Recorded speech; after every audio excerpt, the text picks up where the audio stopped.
Welcome. My name is Vojislav Miljanovic from the communication agency CAM3 from Germany. We are specialized on cross-border communication and work for customers in South Limburg and Belgian Limburg. But today, I would like to talk to you about a stainless steel chip fork. The project is called Fork for Life. I will also like to say a few words about chips and about the changing image of chips in society. There are even scientists and universities who research chip-related topics, as I will explain briefly later. Coming up to Christmas 2 years ago, we were thinking about the gift to give to our clients. Our customer gifts needed to be beautiful, long-lasting, useful, and homemade. For example, one year we gave homemade cherry stone bean bags. Another time we worked with an organic caterer, a bio caterer from Aachen, to give chocolate truffles in many flavors, as you can see from the labels: grenadine, cocos, rose, and vanilla. In 2007, I hit on the idea of producing a stainless steel chip fork because I was irritated by the throwaway plastic forks. This idea was a perfect fit for our agency situated near the spot where the three countries meet. Here, three food cultures collide, but they all share a single common obsession: chips. Everyone talks about chips. So, where do you get the best chips? Are they homemade chips? Are they double or triple fried? Where can you get them at 2 a.m. in the night? How thick are the chips, etc.? Really serious questions. But there's yet more to consider. The Dutch, for example, eat their chips red and white with raw onions and with a special sauce. The Belgians serve chips in high-class restaurants. Chips are a standard side dish in Belgium. A German cabaret artist once said of the Belgians, they go out to eat 3 times a week. They must be a fine people.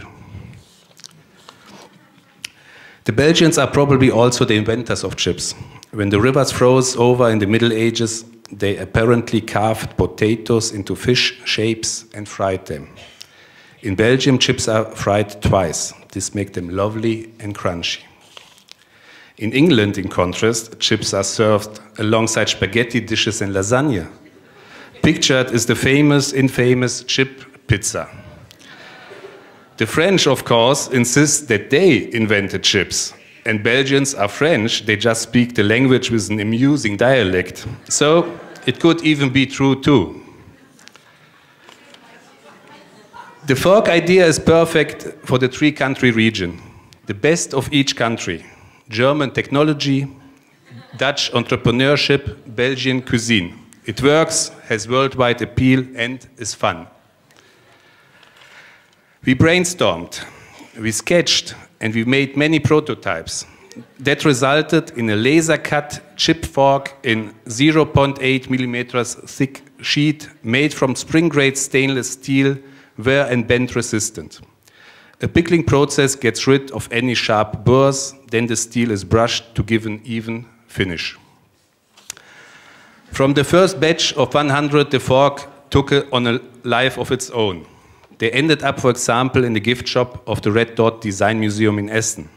Designer shops asked us to produce a series of postcards. This one was aimed specially at students.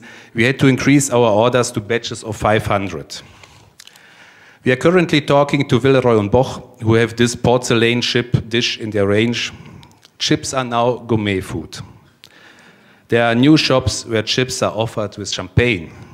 In Aachen, a star-rated chef has opened up a chip restaurant called Meyer Pevelings. In Munich, there is a chips boutique. In Frankfurt, the Currywurst Museum. But there is still scope to grow the chips market in the Netherlands and Germany. The Belgians apparently eat much more chips per year than the Dutch and the Germans. But in Belgium there are 4,000 chip shops, over 30 types of chip sauce, and a chip museum in Brugge. In Germany, we have many places, too, where the chip fork would be very much at home. A potato museum in Munich, a Bratwurst museum in Holzhausen, and a Currywurst museum in Berlin, as pictured, which opened just last month and is very successfully. Chips have also been the subject of linguistic research in Germany. Result on the left side, because of the closeness to Belgium and the Netherlands, chips are called Fritten in the whole Rhineland area. On the right side, the research from the Fachhochschule Aachen. Sittard is the chip champion in South Limburg. Or some of the students seems to live there, I think. But chips also spread worldwide. The Americans called them French fries, but from 2003 to 2006 they were called freedom fries as a protest against France, who had criticized the US invasion of Iraq. So, you may ask, where's the beef? I see three aspects. Can you seriously keep on talking much longer about the chip fork? That is a rhetorical question and already answered. Second, could the forks and postcards be a commercially viable idea?